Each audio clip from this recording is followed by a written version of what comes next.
Good morning बच्चों, ये आपका पोएम मैं आज पढ़ाऊंगी। आफ्टर द रेन मीन्स बारिश के बाद। आफ्टर मीन्स बाद होता है। आफ्टर द रेन बारिश के बाद। तो देखिए, children love to play in the rain. सभी को पता है कि बच्चे बारिश में खेलना बहुत ज़्यादा पसंद करते हैं। After the rain is over, जब बारिश खत्म हो जाती है, they make proper boats and float them on the water gather in the poodle. Means they make, उसके बाद जब बारिश ओवर हो जाती है तो उन्होंने पेपर के क्या कहते हैं, नाव बनाते हैं और उन्हें पानी के ऊपर, जहाँ पानी इकट्ठा रहता है वहाँ क्या कहते हैं, पानी के ऊपर उसको फ्लोटिंग करवाते हैं, मीन्स तैराते हैं। Can you make a paper boat, क्या आपने कागज़ के नाव को बनाया है? इफ़ यू कॉन्ट, यदि आपने नहीं बनाया है, follow the steps soon, try to make one. तो ये देखो, एक एक स्टेप दिया गया ना, इस तरह मोड़ो, फिर इस तरह मोड़ो, इस तरह मोड़ो, इस तरह मोड़ो, फिर इस तरह क्या हो जाएगा, एक बोट आप लोग बना लोगे। ठीक, चलिए पोएम पे आते हैं। Now read and enjoy. चलिए अब पोएम पढ़िए और एंजॉय करिए। The leave are fresh after the rain means बारिश के बाद जो पत्तियां हैं एकदम तरोताज़ा हो जाती हैं। नहीं, बारिश के पहले पत्तियों पे धूल मिट्टी जमी रहती है, रूखे सूखे रहते हैं।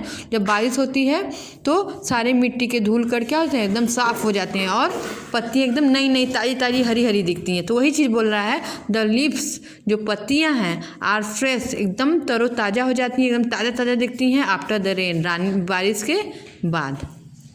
The air is cool and clear, जब बारिश हो जाती है उसके बाद जब हवा चलती है तो हवा क्या होती है, बहुत ही कूल, बहुत ही ठंडा और साफ़ सुथरी होती है।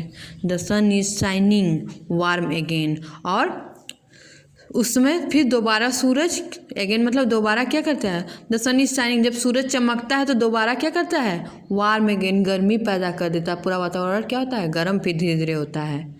The sparrows hopping in the lane, जो हमारी गौरैया है वो क्या करती है, लेन मीन्स बगीचे में जो ग्राउंड है उसमें क्या करती है, हॉपिंग में इधर उधर उछल कूद करती है।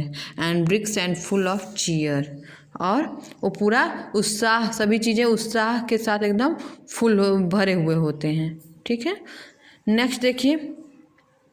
And brisk and full of cheer and that is why we dance and play, और यही कारण है कि हम इस समय डांस करते हैं, नाचते हैं और खेलते हैं।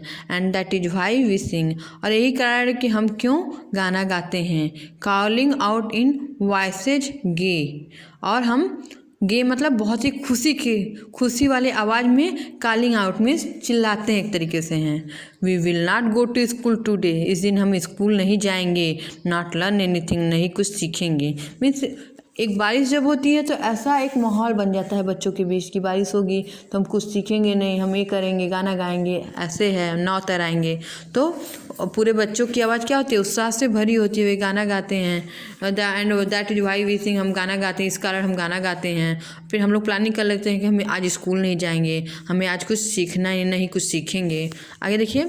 It is happy thing I से, वो क्या कहता है कि मैं राइटर यहाँ बोल रहे हैं कि इट इज़ हैप्पी थिंग, यह बहुत ही अच्छी खुशहाल वाली चीज़ें होती हैं। To dance and play on a such day, इस दिन डांस करना और खेलना, मीन्स बारिश के दिन डांस करना और खेलना एक बहुत ज़्यादा इंजॉयबल मोमेंट होता है। ठीक है, इस दिन हम बहुत ज़्यादा क्या करते हैं, मस्ती करते हैं। ओके स्टूडेंट्स, तो पोएम को अच्छे से पढ़िए आप लोग।